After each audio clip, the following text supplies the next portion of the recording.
तो दोस्तों इस वीडियो में हम नेक्स्ट एपिसोड के प्रीव्यू को एक्सप्लेन करने वाले हैं। उसी के साथ साथ पिछले एपिसोड की जो भी कंफ्यूजन थी उसे भी मैं क्लियर कर दूंगा, क्योंकि काफी लोग कंफ्यूज हैं कि एक नहीं बल्कि दो वांग कैसे हो गए। तो जैसा कि हमने पिछले एपिसोड में देखा हुआ था, वांग जाओ कंट्री आ चुका था ताकि वहां पर आने के बाद वो अपनी कल्टीवेशन कर सके और कल्टीवेशन करने के दौरान वो खुद का अपना ट्रांसफॉर्मेशन ऑफ गॉड लेवल को ब्रेक थ्रू करेगा। इस चीज के बारे में जैसे ही वहां पर मौजूद जुआन दाओ सेट को पता चलता है, वो लोग भी हैरान रह गए थे कि हमारे जाओ कंट्री के अंदर ऐसा पावरफुल बंदा कौन आ गया जो यहाँ पर अपना ब्रेक थ्रू कर रहा है। वांग ने जैसे वहां पर अपना ब्रेक थ्रू करना शुरू किया था, उसके पास एक बहुत ही बड़ी स्पिरिट आ जाती है जो कि काफी ज्यादा स्ट्रॉन्ग लग रही थी, और उसी के अंदर से जो निकल रहा आ रहा था उसकी मदद से वो जुआन दाओ सेट के लोग भी वहां पर अपनी कल्टीवेशन करना शुरू कर देते हैं, जिस वजह से उनकी भी पावर यहाँ पर बढ़ने लग गई थी। तो प्रीव्यू के हिसाब से वांग ने अपना ब्रेक थ्रू करने के बाद जैसे ही वहां से आगे बढ़ रहा था, कई सारे लोगों की वांग के ऊपर नजर जाती है, जो सभी उसे देखकर हैरान थे कि ये बंदा तो बहुत ज्यादा स्ट्रॉन्ग लग रहा है, इसका ऑरा जो है वो हम यहाँ तक के महसूस कर पा रहे हैं, सच में इस बंदा बहुत ही ज्यादा कमाल का होगा। इसी तरह से आगे बढ़ते हुए वांग को वहाँ पर वो ओल्ड मैन भी दिखाई दिया था, जिसने वांग को आर्टिस्टिक कंसेप्शन के बारे में बताया था। वो एक दूसरे बंदे को पकड़कर उसे भी खाना खिलाने के लिए बेवकूफ बना रहा था। जैसे वो सामने वांग को उड़ते हुए देखता है, वो उस बंदे से कहता है कि तुझे पता है सामने जो बंदा जा रहा है ना, ये सिर्फ नेटसन 100 लेवल पे था, मैंने ही इसकी मदद की अपना transformation of god level breakthrough करने के लिए। तो तू मेरी बात सुन ले, मेरी बात सुनेगा ना तो मैं तेरी भी मदद कर सकता हूँ। ऐसे चला जा, फटाफट से मुझे होटल में लेके जाकर खाना खिला। ओल्ड मैन की ऐसी हरकत देखकर दूर खड़ा वांग जो था वो काफी ज्यादा अंदर ही अंदर खुश भी हो रहा था कि देखो ओल्ड मैन ने यहाँ पर एक और बकरा पकड़ने की तैयारी कर दी। लेकिन ओल्ड मैन सच में बेवकूफ तो नहीं बनाते बल्कि लोगों की मदद भी कर देते हैं। इसके बाद वांग यहाँ से एंशिएंट गॉड के लैंड में जाने की तैयारी करने लगता है। अभी हमें ये तो नहीं बताया गया कि असल में वो वहाँ पर क्यों जाना चाहता है, लेकिन पहले वांग वहाँ पर जाने का डिसाइड करता है। उसके बाद ही वो इमॉर्टल लैंड के अंदर जाएगा जहाँ पर जाने का उसे फर्नेस मिला है। एंशिएंट गॉड का लैंड वही है जहाँ पर उसे एंशिएंट गॉड मिला था और टाउसन भी मिला था, वो लाल बालों वाला बनता है जो कि वांग से अभी भी गुस्सा है, और वांग को देखते साथ ही वो उसकी जान लेने की कोशिश करेगा। वांग को पता था कि वो बंदा वहाँ पर मौजूद होगा, तो वांग बड़ी सावधानी के साथ वहाँ पर जाने का डिसाइड करता है। लेकिन एंशिएंट गॉड लैंड में जाने के लिए वहाँ पर सबसे पहले एक पोर्टल की जरूरत पड़ती है, और उस पोर्टल को भी एक्टिवेट करने के लिए कई सारे स्पिरिचुअल स्टोन लगते हैं। इसलिए वांग अपने पास से कुछ स्पिरिचुअल स्टोन निकाल कर उस पोर्टल को एक्टिवेट कर देता है, जिस वजह से वो वहां से सीधा सबसे पहले उस जगह पर पहुंच जाता है जहां पर वो काफी टाइम पहले कुछ एल्डर के साथ आया हुआ था। और फिर यहाँ से आगे जाने के बाद ही वहां पर वो एंशिएंट गॉड लैंड आएगा। अभी तो बस ये खाली एक स्पेस की जगह है, उसको ट्रैवल करने के बाद ही वांग वहां पर पहुंच सकता है। जैसे यहाँ पर आने के बाद वांग आगे बढ़ रहा था, उसे वहां पर कुछ अजीब सा ऑरा महसूस होता है, क्योंकि वहां पर बंदा आ रहा था और उसी बंदे का ऑरा यहाँ पर वांग ने महसूस किया। वो बंदा वहां पर आने के बाद जैसे ही वांग को देखता है, वो समझ जाता है कि वांग भी उसी एंशिएंट गॉड लैंड में जाने वाला है। वो उससे कहता है कि क्या तुम यहाँ पर से एंशिएंट गॉड लैंड में जाने वाले हो? अगर तुम यहाँ पर आए हो तो मुझे पता है कि शायद तुम्हें अरोरा फायर चाहिए होगा, क्योंकि वहाँ पर तुम्हें अरोरा फायर ही मिलता है। वांग ये सुनकर हैरान था कि आखिर ये अरोरा फायर क्या चीज होती है, लेकिन उसे अभी यहाँ पर किसी के साथ टीम बनाने का बिल्कुल भी शौक नहीं था, तो वो उसे डायरेक्ट मना कर देता है कि नहीं, मैं तुम्हारे साथ कहीं नहीं जाने वाला। इस वजह से वो बंदा वहाँ से चला जाता है। उसके बाद वांग वहीं पर बैठकर अपने वेपन वगैरह को रिफाइन करना शुरू कर देता है, क्योंकि जब वो यहाँ से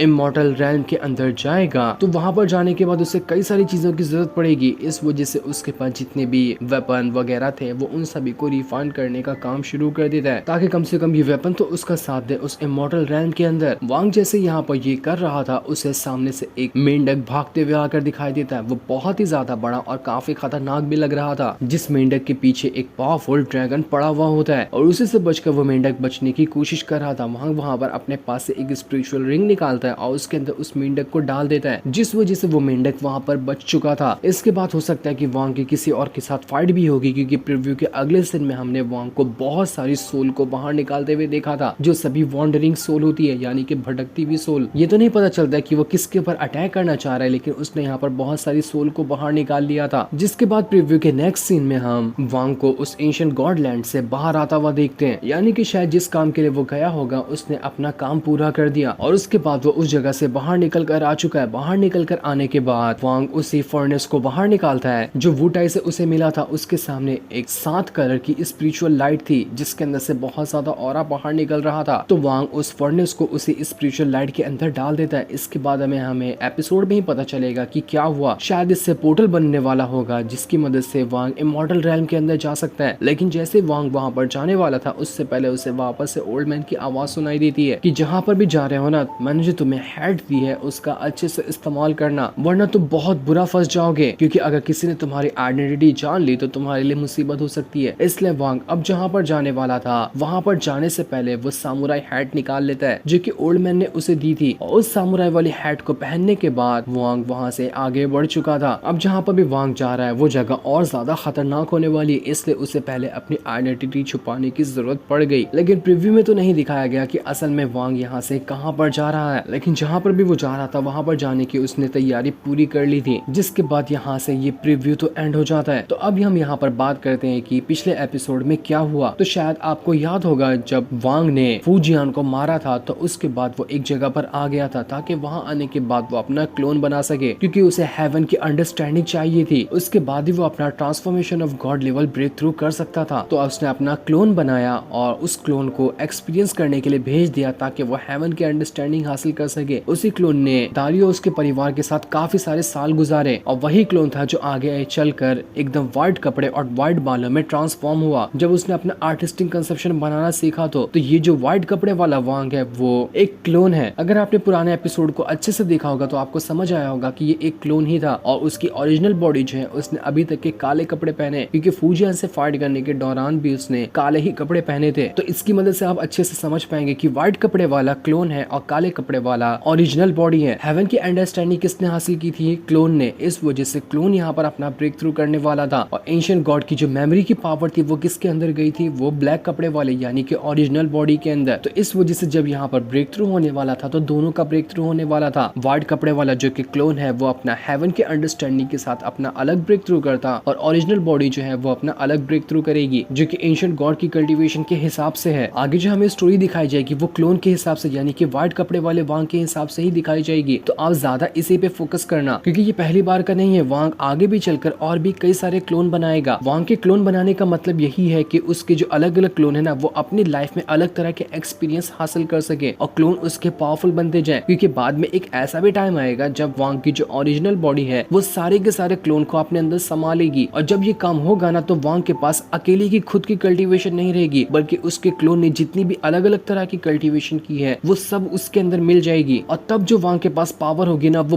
बहुत ही ज्यादा एक्सट्रीम लेवल की होगी। इसी वजह से वांग ने तो सिर्फ अभी यहाँ पर एक ही क्लोन बनाया, आगे चलकर वो और भी क्लोन बनाने वाला है और सबको वो एक ही में डाल लेगा जो कि उसकी ओरिजिनल बॉडी है। तो आप ये मत सोचना कि हमें आगे चलकर 2, 3, 4 वांग देखने के मिलेंगे, ऐसा नहीं होगा। वांग असल में एक ही रहेगा, बस उसके क्लोन होंगे जो बाद में उसके अंदर शामिल हो जाएंगे। अभी हाल फिलहाल के लिए हमें ओरिजिनल बॉडी पे फोकस नहीं करना है, हमें इसी व्हाइट कपड़े वाले के ऊपर ही फोकस करना है, क्योंकि आगे की जितनी स्टोरी कंटिन्यू होगी वो इसी के हिसाब। चाहता हूँ कि यहाँ पर जो स्टोरी है सीरीज की वो थोड़ी बहुत कंफ्यूजिंग हो रही है, लेकिन आप उसे जितना ज्यादा कंफ्यूजिंग समझेंगे वो आपको और ज्यादा कंफ्यूज करती जाएगी। बस आप सिंपल से समझो कि एक नहीं अब 2 वांग आ चुके हैं और हमें बस व्हाइट कपड़े वाले के ऊपर फोकस करना है, तो आपको स्टोरी समझने में आसानी होगी। उसी के साथ साथ कुछ लोगों का ये भी कहना था कि मैं जो ट्रांसफॉर्मेशन ऑफ गॉड लेवल कह रहा हूँ वो असल में सोल फॉर्मेशन लेवल है। तो हाँ, नॉवल के हिसाब से वो सोल फॉर्मेशन लेवल ही है, लेकिन जब डांगुआ आता है ना तो उसमें जो सबटाइटल होते हैं वो एआई से ट्रांसलेट किए होते हैं, तो वो सबटाइटल कभी सोल फॉर्मेशन को transformation of god level translate कर देता है, कभी कुछ और ट्रांसलेट कर देता है। तो अगर मैंने जब एक बार ट्रांसफॉर्मेशन ऑफ गॉड लेवल कह दिया है तो मैं उसे बदल अब नहीं सकता, क्योंकि फिर लोगों को कंफ्यूजन हो सकती है कि पहले तो ये लेवल कहा था अब ये लेवल कैसे आ गया। कोई नॉवल फॉलो करता है तो उसके लिए ये सोल फॉर्मेशन लेवल होगा, लेकिन जो मेरी वीडियो देख रहा है उसके लिए ट्रांसफॉर्मेशन ऑफ गॉड लेवल होगा। मतलब दोनों की लेवल एक ही है, बस नाम अलग है। उम्मीद है कि आपको यहाँ पर अब सारी अंडरस्टैंडिंग हो गई होगी। अगर कुछ भी डाउट है तो आप वापस से कमेंट में पूछ सकते हैं। Thanks for watching.